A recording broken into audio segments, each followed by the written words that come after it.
Hi, this is Rory Verrett with the Protege Leadership Academy on YouTube, and I want to talk to everyone that's in a job search.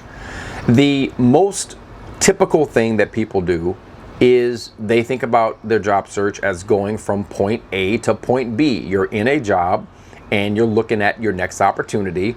Maybe you're a director, you want to be a VP, you're a VP, you want to be SVP, and you're looking at the same function, the same industry, the same sector, maybe even the same geography.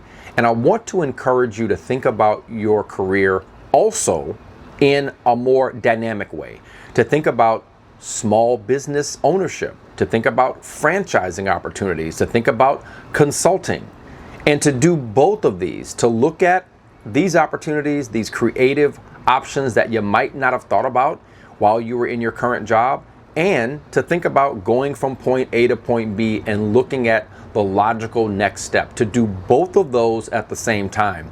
It's sort of like when you're on vacation.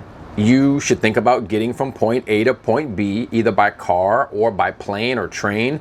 You should also think about the much more dynamic set of decisions you have to make, like if you're traveling abroad, passports, visas, currency, where you're going to stay, what you're going to do, what tours you're going to take, and other improvisational activities. So you have to do two of those things. You got to go from point A to point B, and you also have to manage some dynamic decisions at the same time. So apply that approach in your job search. Think about going from point A to point B, the logical next step in your career, but also think about some additional creative professional opportunities that you might not have considered previously. And you just might surprise yourself with what you come up with and what you ultimately decide to do.